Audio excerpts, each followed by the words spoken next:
오늘 우리 함께 살펴볼 하나님의 말씀은 에베소서 6장 10절부터 14절의 말씀입니다. 그리스도인은 전신갑주를 입는다라는 제목으로 함께 말씀 살펴보도록 하겠습니다. 에베소서 6장 10절부터 14절의 말씀 우리 한 절씩 교독해서 읽겠습니다. 끝으로 너희가 주 안에서와 그의 힘의 능력으로 강건하여지고 마귀의 관계를 능히 대적하기 위하여 하나님의 전신갑주를 입으라.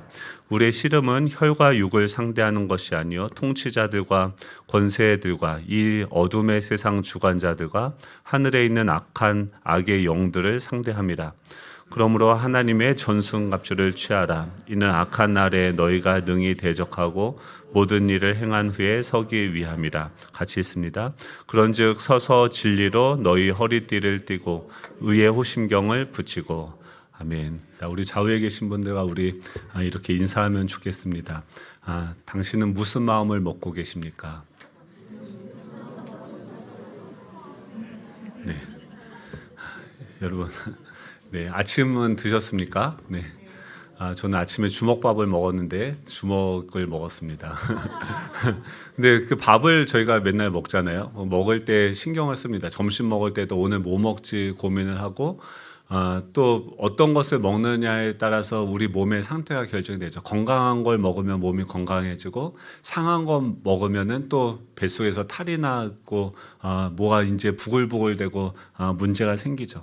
우리가 먹는 거는 신경을 쓰는데 우리가 또 먹어야 되는 게 있죠. 우리가 마태복음 4장 4절에 보면 그렇게 얘기합니다. 사람이 떡으로만 살 게 아니라 하나님의 입으로부터 나오는 모든 말씀으로 살 것이다 라고 이야기합니다. 그 말은 뭐냐면 우리 인간은 그 육적인 몸이 있지만 영혼이 있기 때문에 그 영혼도 먹어야 사는 것이죠. 그런데 그 영혼이 무엇을 먹는지, 그러니까 마음을 먹는 건데 어떤 마음을 먹는 건지 우리는 분별하지 않고 그냥 이것저것 아무거나 먹습니다. 그러면은 그것이 우리가 알지 못하는 사이에 우리 영혼을 넘어뜨리고 또 상하게 만들고 또 거기서 우리가 실패를 경험하게 되어지는 것이죠. 지난 수요일날 뭐 합니까? 수요 더드림 성령님의 말씀을 열심히 준비하죠. 근데 갑자기 어떤 분한테 전화가 왔어요. 그래서 어떤 분을 만나는데 잠깐 좀 같이 만나줄 수 있겠냐라고 전화가 왔습니다. 예정이 없었던 거고 갑자기 온 전화인데 만나야 될까요? 말아야 될까요? 남의 얘기니까 뭐 만나든지 말든지 그거 왜 우리한테 물어 뭐 이러시는데 저는 이제 지금 당장 수요 예배를 이제 준비하고 막 열심히 하고 있는데 그 상황에서 더 열심히 지금 마음이 분주한 거죠. 빨리 이걸 준비하고 완성을 해야지 되는데 그런 상황들이 갑자기 훅 우리한테 들어오게 되는 거죠. 그랬을 때 어떻게 됩니까? 좀 제 생각에, 제 마음에는 지금 안 가도 좋겠다는 마음과 생각이 있는데 기본 전제로 그때 그 마음을 따른 것이 아니라 하나님께 기도했죠. 근데 되게 간단하게 끝났어요. 하나님이 사실 수요 예배도 말씀을 전하시는 분이 누굽니까? 접니까? 예, 제가 아무리 말씀을 잘 전해도 그 말씀을 통해서 성령께서 역사해 주시지 않으면 그것이 아무런 효과나 열매를 맺지를 못해요. 그런데 그런 상황, 내 인생의 핸들을 지금 주님이 인도하고 계시는데 내가 예측하지 못한 돌발적인 그런 상황들이 내 삶에 찾아오게 되어졌을 때 내 능력과 내 마음 속에서는 그것이 불편함으로 아니면은 조급함으로 올 수 있지만 하나님께서 그곳에 살아계신다. 그 하나님께서 나에게 이 상황을 허락하셨다라고 한다면 거기서 우리는 평안을 누릴 수 있는 줄로 믿습니다. 그분을 만났어요. 만나서 크게 두 가지 이야기였는데 그 자신의 아내의 오빠가 사업을 하다가 뭔가 크게 돈을 지불을 해줘야 되는데 주지 못하고 있는 상황인 거예요. 그래서 그것 때문에 연쇄적으로 지금 부도 아닌 부도와 같은 그런 상황이 됐고 지금 그 결과로 지금 공사도 그러니까 일을 지금 여름부터 아무것도 하지 못하고 있는 멈춰져 있는 그런 상황이 지금 하나인 거고 그런 상황이 지금 이분 안에 들어오니까 밤에 잠이 올까요, 안 올까요? 안 옵니까? 옵니까?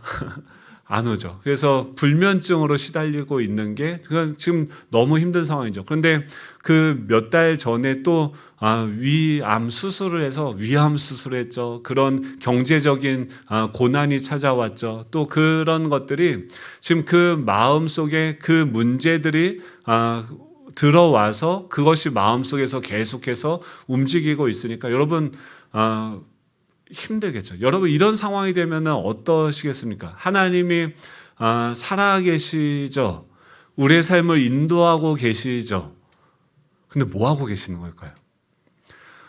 우리는 이런 마음을 그냥 먹습니다. 그래서 그런 상황이 되었을 때 제가 그분한테 두 가지를 말씀을 드렸어요. 그날 큐티 본문이 뭐였냐면 바리새인과 사두개인들이 예수님에게 찾아와서 불편하게 만듭니다.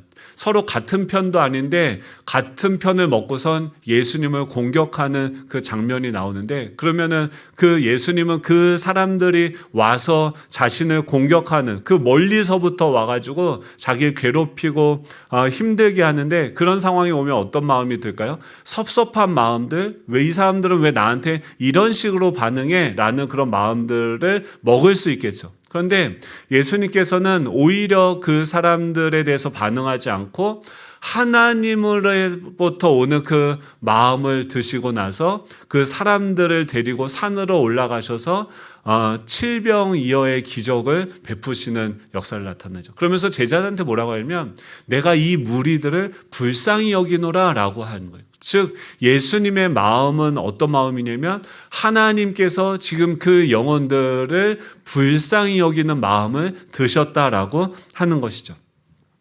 여러분들은 오늘 이 아침에 여기까지 올 때까지 어떤 마음을 드셨고 그 마음 어떤 마음이 여러분들 안에서 움직이고 계셨습니까? 왜 자꾸 이런 마음들을 이야기하냐면 지금 우리의 변화는 이 결국 믿음으로부터 나타나기 시작하는데 그 믿음은 그 근본적인 믿음의 대상이 무엇입니까? 우리가 생각하고 있는 우리가 먹은 그 마음으로부터 말미암는 것이죠.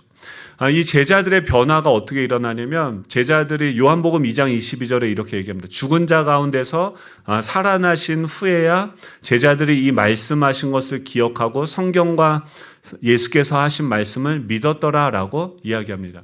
지금 좀 전까지 상황이 뭐였냐면 제자들이 믿고 있던 그 마음, 제자들이 먹었던 마음은 우리는 죽었다라는 마음이었어요. 왜냐하면 자신들이 믿고 따라갔던 그 예수님이 십자가에서 죽으셨고 그를 죽였던 이 로마의 세력들이 지금 예수님의 제자들을 찾고 죽이려고 하는 그런 상황인 것이죠. 그런 상황에서부터 오는 마음들은 무엇입니까? 우리는 끝났고 우리는 죽었고 이제 우리는 아무것도 할 수 없구나. 우리가 잘못 줄을 서서 내 인생 망했구나 라는 생각이 그들을 지배하고 있었죠. 그런데 그들 가운데서 죽은 자들 가운데서 살아나신 후에 예수님이 죽으시고 부활하신 다음에 즉 그들의 마음을 가지고 있었던 소리가 괜찮으세요? 네, 저만 이상한가요? 네. 네, 그렇죠. 이상한 마음이 들어요. 그렇죠. 동굴 속에 있는 것 같은 그런 생각이 듭니다. 네, 에코가 너무 많이 들어가는 것 같아요.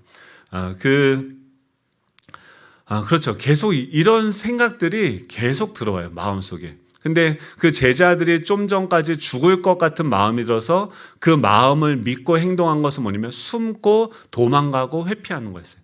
왜냐하면 자신의 힘의 능력으로는 그 로마의 통치를 이겨낼 수 없기 때문에 자기는 죽는 것이 맞는 것이죠. 그런데 예수님은 그 가운데 무엇을 하십니까? 그 사망, 그들이 두려워하고 있는 그 사망을 이기시고 부활하신 다음에 그들에게 찾아오셔서 그들이 부활하신 것을 보고서 뭘 하냐면 말씀하신 것을 기억했다라고 얘기해요. 즉 예수님께서 우리 안에 변화를 일으키실 때 어떤 방식으로 변화시키냐면 예수님이 그들 가운데 말씀하셨던 것을 기억나게 하시고 그 말씀을 믿게 하시는 방식으로서 그들 안에서부터 마음의 변화가 일어나고 마음의 변화가 일어나면 어떻습니까? 생각과 그 행동이 변화되어지게 되어지는 거죠. 하나님의 말씀이 기억나고 그 말씀을 믿을 수 있는 저와 여러분 되시기를 축복합니다. 왜 자꾸 이 마음을 얘기하냐면 지금 영적 전투는 뭐냐면 영적 전쟁은 뭐냐면 핵심이 뭐냐면 마음을 빼앗는 전쟁이에요. 하나님께서 우리의 마음을 지키고 보호하시는 일을 하시고 또 그 안에 새로운 마음, 하나님의 계획과 뜻을 우리 가운데 말씀하시는 거죠. 말씀이라고 하는 것은 무엇입니까? 하나님의 말씀이라고, 성경은 하나님의 말씀이라고 하는데 말을 들어보면 뭘 알 수 있습니까? 그 사람의 생각과 그 사람의 마음이 어떠한지, 그 사람의 뜻이 어떤 것인지를 우리 알 수 있죠.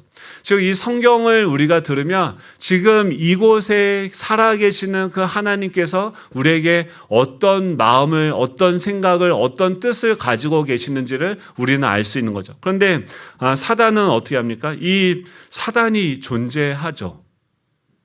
합니까? 21세기에 존재합니까? 귀신이 있습니까? 이 성경에서는 우리 마음속에 그냥 이 악이라는 것, 이 죄라는 것이 그냥 중립적인 어떤 것이 아니라 인격적인 실체를 가지고 있는 어떤 존재다라고 이야기를 하고 있습니다. 그 근거는 창세기 성경에서 있습니다. 창세기 3장 1절에 보면 뱀이라는 그 동물을 통해서 사단이 말을 하게 되어지고, 예수님도 마태복음 4장에서 광야에서 사단을 만납니다. 사단을 만났다는 것은 어떤 생각이나 사상을 그냥 혼자 생각한 것이 아니라 어떤 실체 대상이 있었다고 하는 것이죠. 예수님이 세례를 받으신 다음에 가장 먼저 한 게 뭐냐면 광야로 갔어요. 광야는 뭐냐면 구약시대에 이스라엘 백성들이 실패하고 넘어지고 헤매던 곳이 바로 광야예요.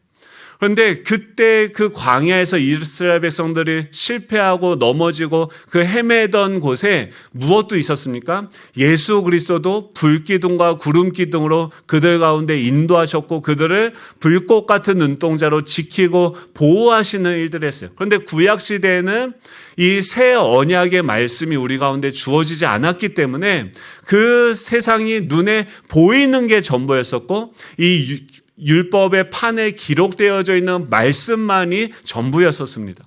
근데 그때 보이지 않았던 말씀이었던 그 예수 그리스도가 인간의 육신을 입고 이 땅 가운데 오셔서 이 말씀이 실질적으로 우리 가운데 이렇게 역사하는구나라는 것을 예수님의 생애를 통해서 보여주시고, 또 하나는 무엇이냐면 우리 안에서 역사하고 있는 그 사단의 세력들을, 그 실체가 우리가 인식할 수 있도록 드러나게 하시는, 우리의 실패의 원인이 그냥 단순히 그냥 우리가 뭘 잘못하고 이런 것보다도 더 깊은 원인이 있다라고 하는 것이죠. 그래서 그 사단이라는 인격적인 존재가 와서 그들의 마음을 빼앗는 일들을 해서 그들이 넘어졌다라고 하는 거죠. 고린도후서 4장 4절을 한번 우리 같이 한번 읽어볼까요? 고린도후서 4장 4절의 말씀입니다. 읽겠습니다. 시작. 그 중에 이 세상의 신이 광채가 비치지 못하게 함이니 그리스도는 하나님의 형상이니라. 지금 여기서 뭐라 합니까? 이 세상의 신이 있다는 거예요. 이 세상의 신이 믿지 않는 자들의 마음을 혼미하게 한다라고 이야기합니다. 이 세상의 신은 사단이겠죠. 그가 하고 있는 일은 뭐냐면 믿지 않는 자들의 마음을 혼미하게 해요. 그러면 마음이 혼미해진다라고 하는 것은 뭘 얘기합니까?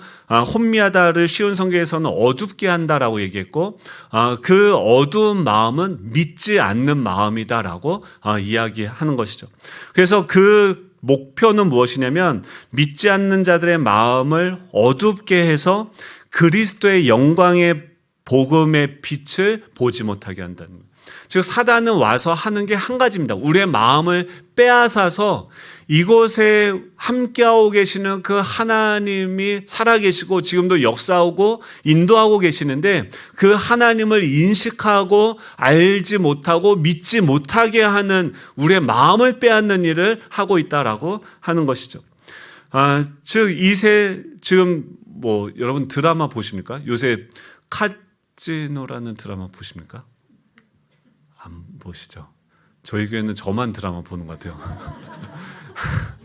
예, 최민식이라는 배우가 오랜만에 드라마에 나왔다고 그래서 전체 본 거 아니고 요약본이 이렇게 나옵니다. 그걸 봤는데 이 최민식이 뭘로 나냐면 카지노 사장으로 나와요. 필리핀에서 성공한 사업가인데 어떻게 성공했냐면 카지노 사장으로 성공을 했습니다.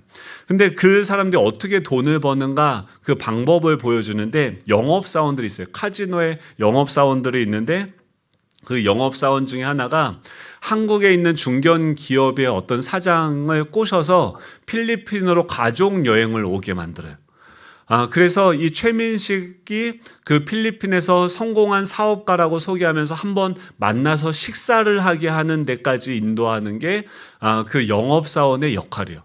그래서 같이 만남이 성사되고 식사를 하게 되고 그 최민식한테 이렇게 얘기하는 거예요. 이 사람이 중소기업을 운영하는 어떤 사람이고 그 중소기업의 운영 규모가 한 몇백억, 100억 정도 되는 그런 어떤 정보를 그 최민식에게 줍니다. 그가 돈이 얼마나 있는지를 알려줘요. 그러면서 최민식이 그때부터 이제 작업에 들어가게 되는데 어떻게 들어가냐면 목적이 있는 거죠. 지금 이 사람이 가지고 있는 그 재산을 다 빼앗는 게 목적인데 그것을 그들의 영업이라고 얘기하는데 처음에는 어떻게 보면 자신의 영향력을 보여줍니다. 그래서 이제 형 동생하고 당신이 이제 형이니까 뭐 그렇게 지내자라고 하면서 어느 호텔에 묵느냐. 그래서 호텔을 알려줬더니 그 호텔에 전화를 바로 겁니다. 그리고 그 뭐 내가 누군데 뭐 그 호텔에 이런 손님이 있으니까 그 호텔 객실을 업그레이드 해줘라 라고 전화를 하는데 그 호텔에 전화하는 척하지만 자기 직원한테 전화를 해서 그 사람이 호텔 객실을 알려주고 자기 돈을 들여서 업그레이드를 시켜줘요. 그리고 똑같은 방법으로 그 사람이 타고 온 이코노미 비행기표를 비즈니스로 바꿔줍니다. 그러니까 자신의 영향력을 보여주면서 뭘 하냐면 자신을 믿게 만드는 거예요. 그리고 그 사람이 이제 자기 카지노에 놀러 와서 도박을 하는데 20만 원, 30만 원 이렇게 하니까 그 최민식이 어떻게 하냐면은 2천만 원 정도 되는 그 칩을 그냥 줍니다. 이거 가지고 노시라고 하면서 그가 그리고 그 돈을 엄청 크게 따게 하는 거예요. 그러면서 지금 이 사람을 믿게 만들고 이 사람은 지금까지 뭘 믿고 살았습니까? 성실하게 땀을 흘리고 최선을 다해서 살아가는 그런 사람이었는데 이제 자신이 믿고 있었던 그 삶에서 벗어나서 새로운 삶의 방법도 있다라는 것을 믿게 만드는 거예요. 그래서 이 최민식이 주는 그 방법은 무엇입니까? 도박을 투자해서 한 번에 수억 원의 돈을 타고 그것이 자기 통장에 바뀌는 것을 보고서 이 사람이 그 맛을 보니까 이제는 어떻게 합니까? 한 방에 내 인생을 역전할 수 있고 땀을 흘리고 힘들게 애쓰면서 차곡차곡 하나씩 하면서 살지 않는다 하더라도 내가 잘 살 수 있는 방법이 있다는 것을 믿고 그것을 쫓게 만드는 거죠. 근데 여러분 이 인생을 한 방에 역전시킬 수 있다라고 하는 그 믿음을 믿어서 돈을 따도 문제가 돼요. 왜냐하면 이 사람은 자녀들이든 앞으로 나타나는 모든 일에 있어서 수고하고 노력하고 땀을 흘리는 노력은 하지 않고 그냥 한 방으로 모든 것들을 다 해결하려고 하니까 결국은 어떻게 될 수밖에 없으니까 망할 수밖에 없는 거죠. 즉, 이 한 사람을 이 호구 사장이라고 이야기하는데 그 호구 사장을 가지고 있는 모든 것을 빼앗기 위해서 최민식과 그 영업사원들이 조직적으로 움직여서 그를 미혹하고 그가 가진 것들을 빼앗는 이 작업을 하는 장면이 그 드라마에서 보여준다라고 하는 것이죠. 이게 그 드라마에서만 있는 것이 아니라 실질적인 우리 삶 가운데서도 사단은 몇천 년 동안 우리 인간에 대해서 연구하고 너무나도 잘 알기 때문에 인간이 어떤 부분이 취약하고 어떻게 공격하면 넘어지는지를 잘 알고 있기 때문에 이 때를 얻든지 못 얻든지 울부짖는 그 사자처럼 우리를 삼키려고 찾아와서 공격하고 있다라고 하는 것이죠. 이 사단이 왜 어떤 존재인가? 원래는 이 사단이 하늘나라의 천사장이었습니다. 루시엘이라고 하는데 그가 마귀가 되어진 이유, 이 사단이 되어진 이유는 하나님을 섬기다가 그러니까 악이라고 하는 것은요 중립적인 것이 아니라 실체가 있고 인격적인 것이라는 거예요. 그래서 그것이 스스로의 어떤 지혜와 방법, 전략들을 가지고 우리를 공격하고 있다라고 성경은 이야기하고 있는 것이죠. 근데 그 악이 어떻게 되어지냐면 이 천사장이었던 루시엘이 마귀가 됐는데 그 이유는 뭐냐면 자신의 마음에 하나님을 두기를 싫어하고 자신이 하나님이 되려고 합니다. 이 범죄한 천사장은 마귀가 되어서 이 하늘로부터 지금 선악과를 따먹는 것이 무엇입니까? 지금 그 천사장이 하늘에서 그래서 전쟁이 일어나요. 요한계시록 12장 7절 9절에 보면 하늘에 전쟁이 있는데 미가엘과 그의 사자들이 용과 더불어서 싸울세 용과 그의 사자들도 싸우나 이기지 못해서 다시 하늘에서 그들이 있을 곳을 얻지 못한 채로 큰 용이 내쫓기니 옛 뱀 곧 마귀라고 하는 사단이라고도 하고 온 천하를 꿰는 자가 땅으로 내쫓기니 그의 사자들도 그와 함께 내쫓기니라 라고 이야기합니다. 즉 우리가 알지 못하는 그 시기에 하늘에서 엄청난 전쟁이 있었고 거기에서 이 사단은 그 용과 더불어서 미가엘과 싸워서 거기서 집니다. 하늘에서는 이미 전쟁이 있었고 그 전쟁의 승패를 예수 그리스도가 잡고 이기신 것이죠. 그래서 그 결과로 그 사단은 이 땅 가운데 쫓겨나게 되어져요. 그래서 계시록 12장 12절에 뭐라고 하면 그러므로 하늘과 그 가운데 거하는 자들은 즐거워하라. 그러나 땅과 바다는 화 있을진저 이는 마귀가 자기의 때가 얼마 남지 않은 줄을 알므로 크게 분내어 너희에게 내려갔음이라 하더라라고 얘기해요. 우리가 주기도문 기도할 때 뭐 합니까? 하늘에서 이루어진 것처럼 땅에서도 이루어지게 하여 주십시오라고 기도하는 것이 바로 이것이죠. 하늘에서 그 전쟁에서 예수 그리스도가 승리하신 것처럼 그 대적 그 사단이 쫓겨나서 지금도 때를 얻든지 못 얻든지 그 사람들을 미혹하고 있는 이 땅의 현실 가운데서 우리도 그 하늘에서 이긴 것처럼 이 땅에서 승리할 수 있도록 그 하늘에서 이긴 승리가 우리 가운데 이루어질 수 있도록 기도하는 것이 바로 주기도문이라고 하는 것이죠. 즉 이 사단은 이 죄는요 그냥 우리가 마음을 고쳐먹고 내가 이렇게 한다고 우리가 이길 수 있는 대상이 아니라는 거예요. 우리보다 크고 우리보다 강력하고 우리보다 지혜로운 존재가 영적인 존재가 실제하고 그 실제하는 존재들은 우리를 넘어뜨리려고 공격하고 있다라고 하는 것이죠. 그것이 어떻게 옵니까? 이 땅으로 쫓겨난 마귀는 아담에게도 자기와 동일한 죄를 짓게 만듭니다. 이 사단이 지었던 죄는 뭐냐면 자신의 마음에 하나님을 두기를 싫어하는 거예요. 하나님이 내 마음에 내 인생의 주인이 되는 것을 거부하고 하나님을 내보내고 내가 내 인생의 주인이 돼서 내 마음대로 살려고 한 것이 이 악의 뿌리인 것이죠. 근데 그 사단이 와서 아담에게도 꼬셔서 그렇게 얘기하죠. 창세기 3장 5절에 보면 너희가 그것을 먹는 날에는 너희 눈이 밝아져서 하나님과 같이 되어 선악을 알 줄 하나님이 아심이라 라고 얘기해요. 그러니까 아담을 넘어뜨리기 위해서 사단이 와서 어떤 방식으로 역사합니까? 그에게 거짓 메시지를 전달해 주는 거예요. 근데 그의 메시지는 그 생각은 그 마음은 하나님이 정말로 이 모든 걸 다 먹지 말라고 했느냐? 뭐 이런 식으로 물어보니까 하나님을 뭔가 쪼잔하고 하나님을 신뢰할 수 없는 분으로 만들어서 하나님과 틈을 만들고 그러니까 우리가 계속 어때요? 원수를 여러분 사랑해야 되죠. 한번 좌우에 계신 분들과 이렇게 인사하면 좋겠습니다. 원수를 사랑하십시오. 한 번 더 할까요? 당신을 사랑합니다. 여러분, 원수는 내 안에 있죠. 근데 그 원수를 사랑해야죠. 아멘이십니까? 근데 우리는 맨날 그 말씀이 들어오면 어떻게 합니까? 동시에 어떤 마음이 들어요? 내가 그 인간을 왜 사랑해야 돼? 그렇죠? 그 마음이 동시에 들어요. 그러니까 하늘에서 뜻이 이루어진 것이 땅에서도 그대로 이루어지기 위해서 예수님이 하늘에 계시다가 보좌를 버리시고 이 땅 가운데 오셨어요.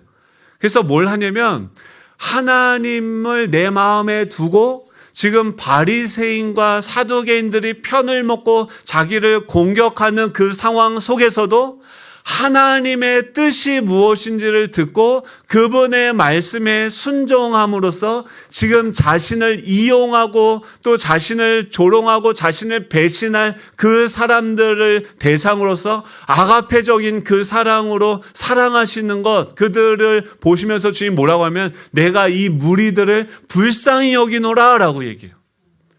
이거는 예수님의 생각이 아니라 하나님의 마음이 이 아가페적인 그 하나님의 마음이 예수 그리스도 안에서 그냥 순종하게 되어진 거죠.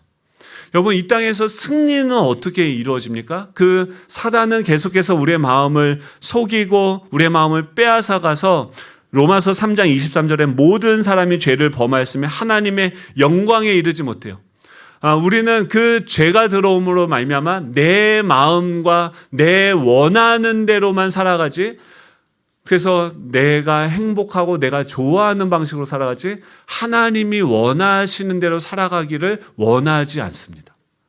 하나님이 원하는 대로 살면 하나님 날 괴롭히고 날 힘들게 하고 나를 겁박주고 내 모든 것을 다 내가 좋아하는 것 다 뺏어갈 거야 라고 생각하는 그 생각을 여러분 드셨는데 그 생각이 어디서부터 온 마음이냐는 거예요.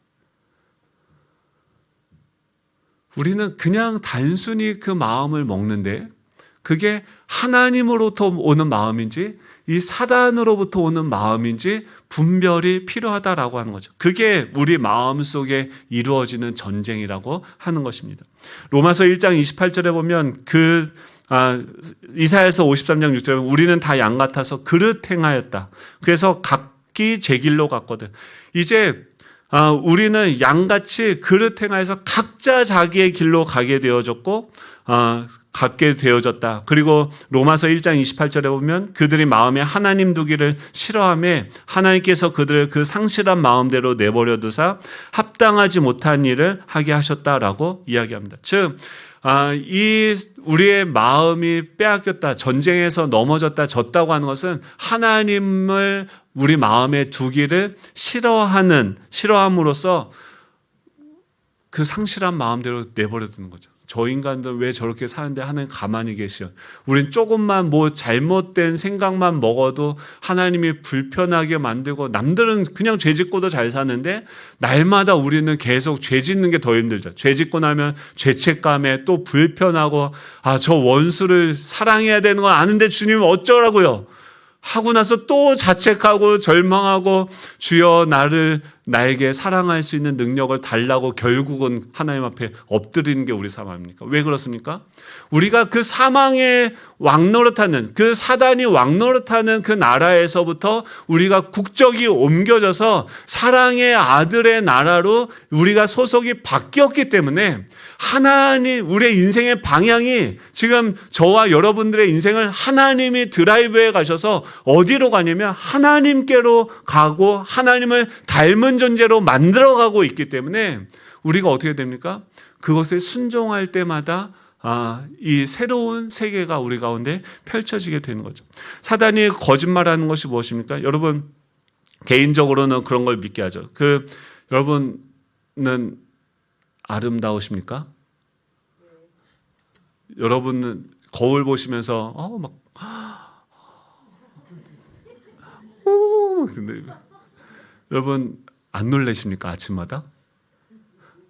안 놀라십니까? 전신 거울을 볼 때는 또 어떻습니까? 한번 따라해 볼까요? 나는 하나님 보시기에 너무너무 아름다운 하나밖에 없는 작품이다. 그게 진리예요. 그렇죠?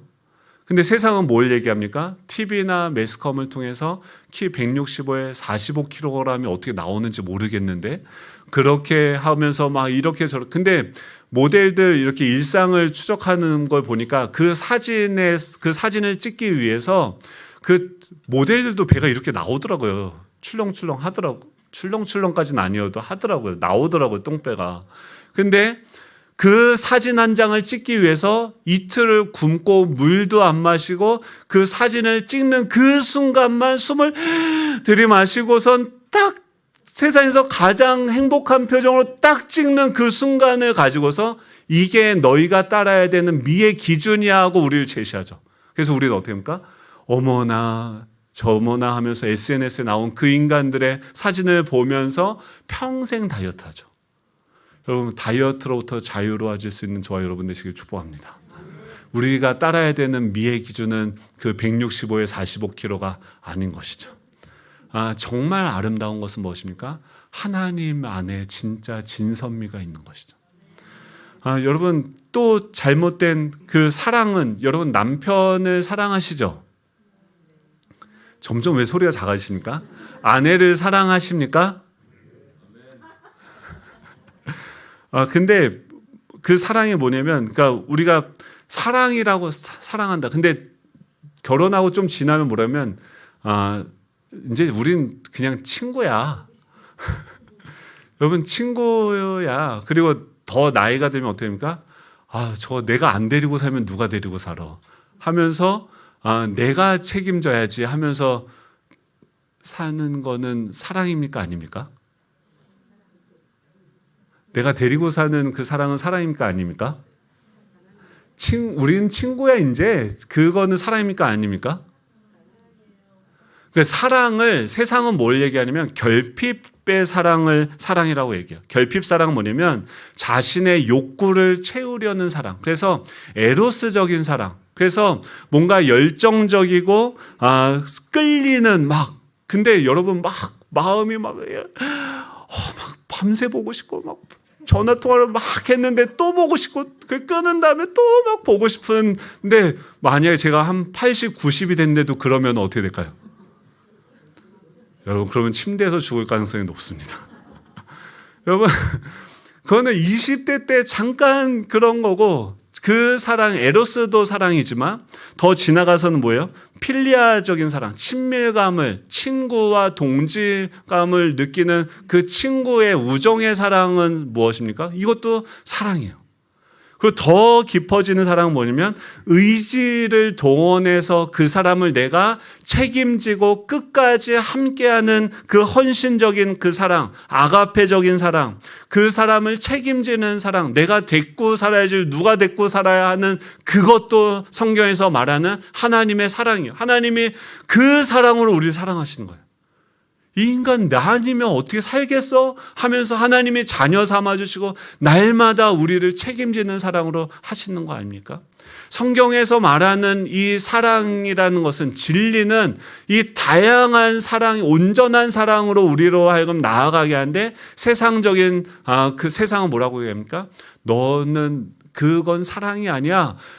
너에게 또 다른 사랑, 이 사랑이 진짜가 아니니까 새로운 사랑을 찾아야 돼라고 집을 떠나서 새로운 사랑을 찾게 만드는 방식으로 우리를 유혹하는 것이죠.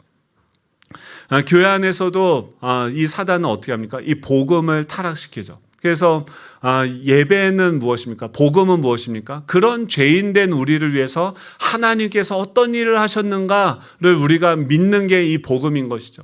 이런 죄인이고 구제불능이고 절대 변화될 수 없는 내가 생각하는 것보다 훨씬 더 심각하게 망가져 있는 것이 나라는 그 존재인데 그런 나를 무조건적으로 사랑하시는 그 하나님의 사랑이 나를 구원하신다는 게 이 복음인데 교회 안에서 그 복음을 무엇으로 바꿨습니까? 예수 믿고 예수님에게 무언가 열심히 헌신하고 봉사하고 헌금 많이 하면 하나님께서 복 주신다라고 이 복음을 변질시켰죠. 예배는 또 어떻게 바꿉니까? 십자가가 그 예배 중심에 있는 거죠. 이곳에 오시면 저희가 오늘부터 예배를 바꾸지 않았습니까? 여기 오시면 뭘 하셔야 되냐면 10분 전부터 하나님, 오늘 이 죄인인 나, 정말 내 힘으로는 도저히 살아갈 수 없는 존재가 나라는 것을 여러분 한 주간 너무 깊이 깨달으셨잖아요. 그러면 여기 와서 뭐 해야 됩니까? 하나님, 이런 나를 불쌍히 여겨주시고 나를 구원해 주시는 그 하나님, 나를 그 보혈로 정결케 하시고 주님의 그 의와 그 아름다움 전투복을 내가 입게 하나님 도와주십시오 하고서 이곳에서 그런 나에게 말씀하시는 하나님의 음성을 들으려고 주파수로 그쪽으로 가야 되죠. 그런데 현대 교회 예배가 뭘로 바뀌었습니까? 그 십자가와 자기 부인을, 내 생각, 내 마음을 부인하고 주님의 뜻에 나를 맞춰가는 게, 기도는 무엇입니까? 하나님의 뜻에 내 자신을 맞춰갈 수 있는, 원수를 사랑하라고요? 하나님, 그 인간을 끝까지 데리고 살라고요? 나는 못하는데 하나님 그것을 할 수 있는 그 사랑이 내 안에 있음을 믿습니다. 그것이 이루어지게 해 주십시오. 이게 기도죠. 하나님의 뜻에 나를 맞춰가도록 구하는 것이 성경에서 말하는 기도인데, 그 기도를 뭘로 바꿉니까? 구판처럼 자신의 어떤 욕망과 자기 원하는 것들을 내가 열심히 기쁘게 찬양하고, 바알과 그 아세라 신의 그런 쾌락 중심적인 예배, 나를 기쁘게 하는 그런 예배. 그래서 와서 신나게 춤추고 놀고 떠드는데 그 안에 뭐가 없습니까? 예수 그리스도가 없어요. 십자가가 없어요. 여러분, 사단은요 계속해서 교묘하게 우리 가운데 들어와서 우리를 속이고 우리를 넘어뜨리고 우리의 마음 안에 하나님으로부터 오는 마음, 진리의 마음, 생명의 마음, 그 생명의 마음이 우리 안에 들어와야지 살고 싶고 기대가 되고 소망이 생기는 거죠. 근데 이 사단이 주는 마음들은 뭐예요? 선악과를 따먹자마자 어떤 일이 일어납니까? 내 자신을 부끄럽게 생각하고 절망 가운데 두려움에, 염려에 빠지게 되는 거죠.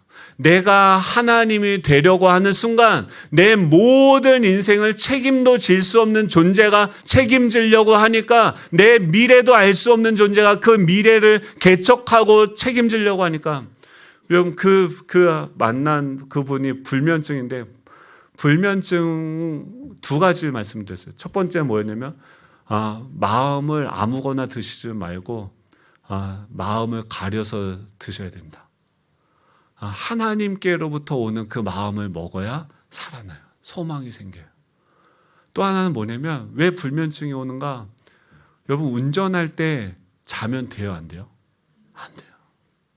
자기 인생의 운전대를 내가 잡고 있으니까 잘 수가 있어요, 없어요? 없어요. 계속 우리 회사가 어떻게 되지? 우리 교회가 어떻게 되지? 우리 가정이 어떻게 되지? 계속해서 내가 핸들을 붙들고 있으면 어떻게 하면 잠을 못 자요. 여러분, 그것을 맡기셔야 돼요. 여러분, 그것을 맡기고 그냥 주무시면 돼요. 여러분들이 주무실 때도 하나님이 이미 우리를 그 품에 안으시고 보호하고 계신 줄 믿으시기 바랍니다. 우리는 할 수 없지만 하나님이 하시는 줄로 믿으시기 바랍니다. 하나님의 능력이 우리를 품으시고 안으시고 인도하시고 그 아들까지도 내어주신 것이죠. 어떻게 그런 마음들, 이 전쟁에서 이길 수 있는가? 13절이죠. 13절 같이 한번 읽어볼까요? 13절입니다. 시작. 그러므로 하나님의 전신갑주를 취하라. 이는 악한 날에 너희가 능히 대적하고 모든 일을 행한 후에 서기 위함이라. 지금 뭐라고 얘기하면 전신갑주를 취하라라고 이야기합니다. 이 전신갑주는 로마인들이 전쟁터에 나갈 때 취하던 그 전투복을 이야기합니다. 군대 가면 제일 먼저 뭘 배우냐면요, 전투복 입는 법 가르칩니다. 그래서 가자마자 전투복 주고선 양말은 어떻게 신고, 그 밑에 고무링도 이렇게 신발을 밟고 넘어지면 안 되니까 그런 모든 옷 매무새를 어떻게 입는지 가르치고, 또 총을 어떻게 수령하는지, 가방, 닉샥을 어떻게 받는지, 그 안에는 어떤 것들을 준비하고 그 전투에 임해야 되는지, 그리고 양말을 접는 법, 팬티를 접는 법, 이 복장을 갖추고 입는 법을 가장 먼저 가르치죠. 왜 그렇습니까? 그 군인이 공격과 방어를 위해서 완전 무장하는 그것이 필요하다라고 하는 거죠. 이 로마의 군사들이 나갈 때 전신갑주를 취하라고 하는 것은 어떤 일이 와서 여러분들을 공격할 거니까 깨어서 늘 긴장하면서 굳게 서서 싸워라 이 말이 아니에요. 이 하나님의 전신갑주를 취하라라고 이야기한다는 것은 뭐냐면 여러분 예수님이 어떤 분이십니까? 여러분들 마태복음 16장 이번 주 큐티하면은 예수님이 물어보셔요. 너 사람들은 날 누구라고 하느냐? 여러분은 예수님이 누구라고 생각하십니까? 그 사람들이 뭐라고 했냐면 선지자라고 얘기해요. 선지자는 뭐예요? 뭔가 내가 알지 못하는 미래를 아는 사람이고, 엘리야는 뭐냐면 내가 해결할 수 없는 문제를 해결할 수 있는 능력이 있는 분이다. 그렇게 생각해서 예수님에게 나오는데, 여러분들은 예수님을 누구라고 생각하십니까? 지금 이 하나님의 전신갑주를 입으라고 하는 것은 지금 베드로가 뭐라고 했냐면, 주는 한번 마태복음 16장 16절 17절 같이 한번 읽어볼까요? 시작. 시몬 베드로가 대답하여 이르되 주는 그리스도시요 살아계신 하나님의 아들이시니이다. 예수께서 대답하여 이르시되 바요나 시몬아 내가 복이 있도다. 이를 내게 알게 하신 이는 혈육이 아니요 하늘에 계신 내 아버지시니라. 지금 베드로한테 물어봤어요. 너는 나를 누구라고 하냐? 가이사라 빌립보 지역에서 가장 화려한 도시, 그 당시에 왕을 기념해서 세운 그 동상 앞에 이 촌사람들 옷도 다 낡아가지고 냄새나는 그 먼 거리를 걸어가서 멋있는 명품백을 입고 멋있는 차를 타고 지나다니는 그 사람들 그 한 복판에서 예수님께서 베드로에게 물어보시는 거예요. 이 사람들은 나를 누구라고 하느냐? 근데 너는 나를 누구라고 하느냐라고 물어볼 때 베드로가 뭐라 하면 주는 그리스도시요 살아계신 하나님의 아들이십니다라고 고백을 하죠. 그때 예수님이 뭐라 하면 그것을 너에게 알게 한 이는 혈육이 아니요 하늘에 계신 내 아버지시니라라고 이야기하는 거예요. 즉 지금 이 하나님께서 지금 그곳에 계시는데 그분을 누구라고 생각하느냐에 따라서 지위가 달라지는 거죠. 우리가 믿는 그 예수님은 어떤 분이십니까? 하나님의 아들이시고 우리의 주인이신 거죠. 근데 그 주님이 오셔서 어떤 일을 하셨습니까? 우리의 죄를 용서해 주셨어요. 여러분, 여러분들이 고민한 여러분들의 인생의 주인이 누구십니까? 정말 예수님이세요? 예수님이 진짜 여러분들의 삶을 인도하고 다스리고 주관하고 계십니까? 진짜 그렇습니까? 아멘이시죠. 예. 근데 그분이 그것으로 십자가로 말미암아서 우리의 죄를 다 십자가에서 해결하셨어요. 우리가 받아야 하는 죄와 형벌과 그것이 드러났을 때 받아야 되는 그 수치와 조롱, 멸시들을 예수님이 십자가에서 다 승리하시고 다 내가 받아야 되는 저주를 다 받으셨어요. 형벌을 다 받으셨어요. 그 결과로 하나님이 어떻게 하셨습니까? 우리를 받아주셨죠. 우리를 용서해 주셨죠. 주는 그리스도시다. 예수님이 나의 구원자시다라고 믿는 그 믿음은 무엇이냐면 그것을 믿으면 우리는 뭘 생각합니까? 성령께서 여러분 스스로 어떻게 하세요? 사랑하시죠. 거울 보시면은 이제 뭐라고 얘기하시겠어요? 여러분이 여러분을 사랑하시죠. 내가 내 자신을 용납할 수 있는 거예요. 왜요? 하나님이 나를 받아주셨으니까. 하나님이 나를 받아주셨고 나를 기뻐하시고 나를 용서해 주셨어요. 그 주님이 지금 여기에 계신 거예요. 그런데 거기서 더 나아가서 뭐 하냐면 내 죄를 용서해 준 것뿐만이 아니라 더 나아가서 하나님의 자녀의 신분을 우리에게 허락하셨어요. 그래서 자녀된 권세는 무엇입니까? 아빠라는 빽이 생긴 거예요. 그 하나님께 구하고 찾고 그 하나님은 우리가 구하지 않아도 우리의 필요를 아시고 공급하시고 지키고 보호하시는 주님이신 거죠. 근데 그 아들의 신분에서 더 나아가서 뭐가 있냐면 그분이 하늘 부활하셔서 승천하시고 모든 만물을 그 발 아래 두시고 다스리게 하신 다음에 이제 그 주님이 하늘에서 승리하셨던 그 주님이 자신의 보좌를 버리고 전투화로 갈아입고 아들의 옷에서 전투복을 갈아입고 이 땅 가운데 오셔서 그 영적 전투를 다 싸우고 승리하시고 우리의 형벌의 죄의 문제를 다 해결하시고 우리를 받아주셔서 하나님의 자녀가 되게 하셨고 다시 우리와 연합해서 하늘 보좌 우편에 올라가신 거예요.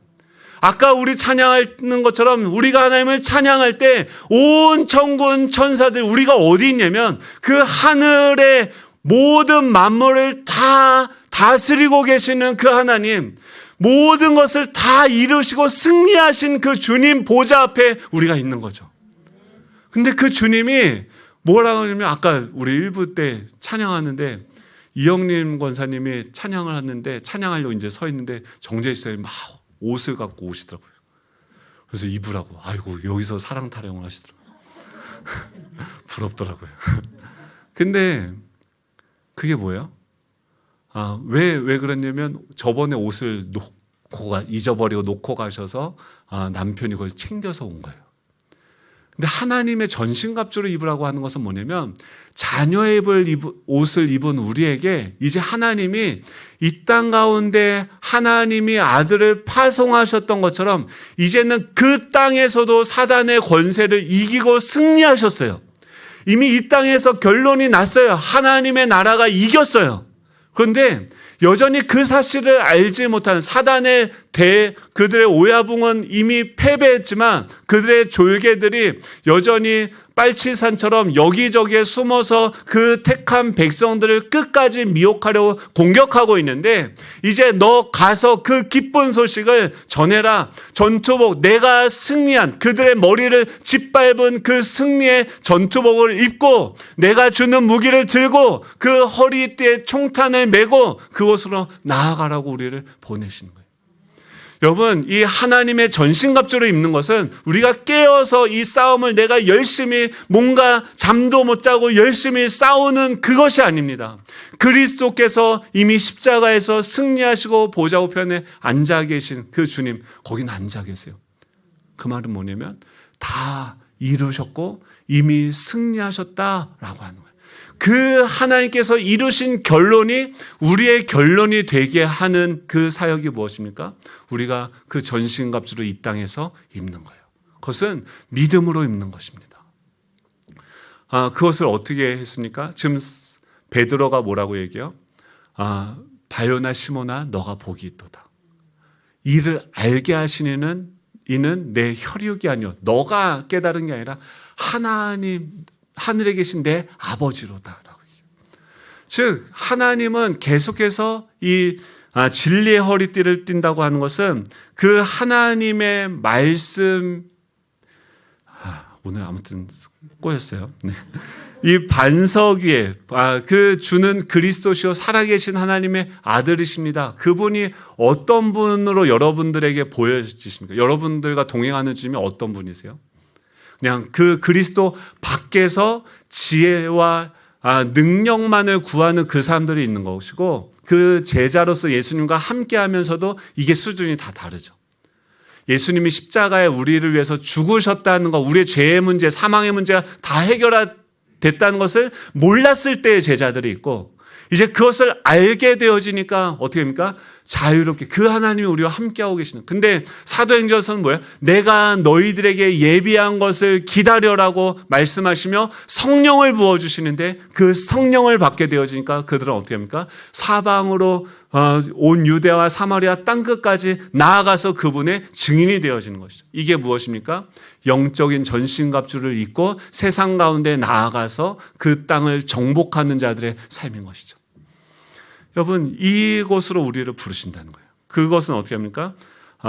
이 반석 위에 하나님이 반석은 뭐예요? 지금 그에게 하나님께서 알게 하신 그 말씀을 그가 고백하게 되어졌을 때 그 고백 위에다가 하나님께서 내 교회를 세우고 음부의 권세가 이기지 못하게 하고 천국 열쇠를 너에게 주리니 너가 묶고 푸는 권세가 있다라고 얘기해요. 여러분, 이 키는 무엇이냐면 이미 주님께서 승리하신 그 주님께서 날마다 우리에게 성령을 통해서 말씀하시는 그 음성을 듣는 거예요. 그게 진리의 허리띠를 매는 거예요. 날마다 그 무엇이 진리인지 분별하고 거추장스러운 그 생각들, 죄의 생각들을 다 묶어다가 안에 집어넣고 허리띠를 매고 그 허리띠 위에 검을 차고 방패를 차고 총알을 차고 이 세상 가운데 나아가는 것입니다.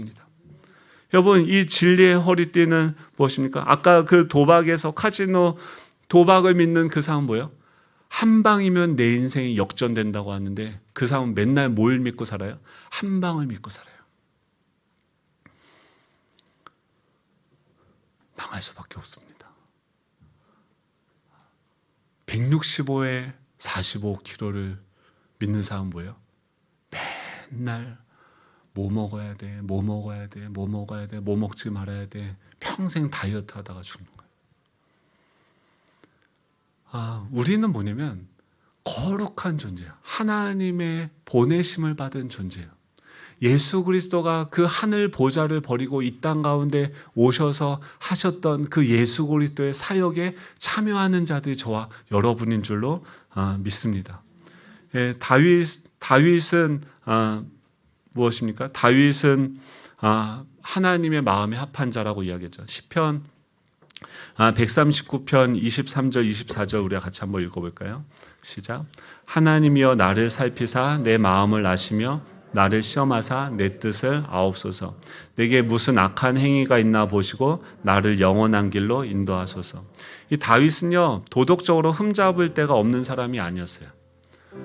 다윗은요, 살인자였습니다. 자기의 부하를 죽이고 그 아내를 겁탈했던 정말 파렴치범이었습니다. 근데 왜 그런 죄를 범하게 되어집니까? 남들은 다 전쟁터에 참여해서 전쟁을 하고 있는데 혼자서 왕궁에서 전투복을 벗고 그것을 거니다가 사단이 주는 그 마음에 미혹이 되어져서 그 죄를 범하게 되는 거죠. 근데 하나님이 뭐라고 하면 그 다윗이 내 마음에 합한 자다라고 얘기해요. 어떻게 그 다윗이 하나님의 마음에 합할 수가 있습니까?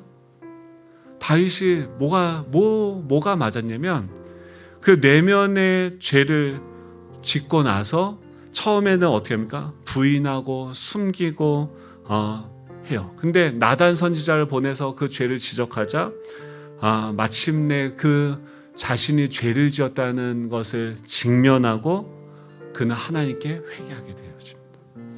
다윗이 왜 하나님의 마음에 합했냐면 날마다 그의 심령은 어떤 심령이냐면 가난하고 애통하고 의에 줄이고 목이 마른 심령이었어요. 하나님, 내 마음을 살펴주십시오. 내 마음을 아시는 주님, 내가 이 마음을 스스로 바꿀 수가 없습니다. 주님, 이 악한 생각들이 그 마음을 내가 먹게 되어지는데 하나님, 내 마음을 통찰해 주시고 살펴주시고 내 마음을 하나님의 마음으로 하나님 인도하여 주시고 내게 무슨 악한 행위가 있나 보시고 하나님, 나를 시험해 주십시오. 내 뜻을 알려주십시오. 그 말씀에 검이 내 안에 들어와서 잘못되어져 있는 비진리인 것들, 내가 거짓된 것들을 믿는 그 마음들을 다 수술시켜주고 하나님, 나를 영원한 길로 인도해 주십시오. 이게 뭐예요? 하나님을 전적으로 의지하는 하나님의 마음에 합한 사람의 마음입니다. 사랑하는 성도 여러분, 우리 교회가 정말 이 진리의 허리띠를 띠고 정말 하나님의 은혜 없이는 살아갈 수 없습니다. 하나님, 내 생각, 내 마음의 중심에 내가 왕이 되는 게 아니라 하나님의 마음을 부어주십시오. 여러분, 그 마음을 주시면 하나님 사랑하라고 하면 어떻게 해요? 왜 사랑해야 돼? 사단은 바로 얘기해요. 우리는 뭐 하는 거예요? 하나님 사랑하라고 하면 그냥 사랑하는 거예요. 예수님은 죽기까지 그냥 순종했어요. 하나님 말씀하시면 그냥 순종하는 거예요. 아멘, 그냥 하는 거예요.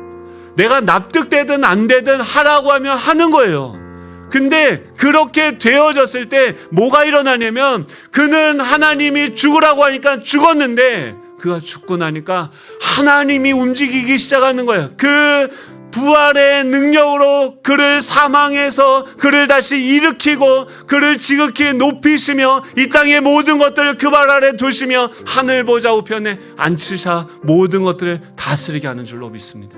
여러분, 그 말씀이 우리 가운데 날마다 그 진리가 우리의 실제가 그 말씀이 순종하는 역사가 나타나기를 간절히 소망합니다. 우리 같이 일어나서 찬양할 텐데요. 여러분들이 믿는 예수님 어떤 분이십니까?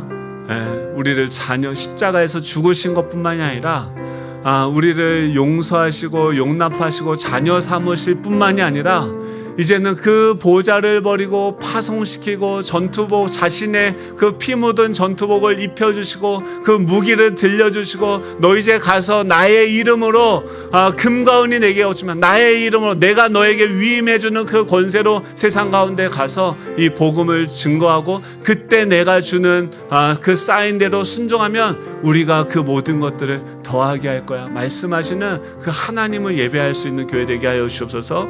우리 그 주님의 영광을 날마다 보고 따르는 교회 되게 하여 주옵소서. 우리 함께 찬양하고 기도하도록 하겠습니다. 찬양합니다. 나라와 권세와 영광과 능력이 영원토록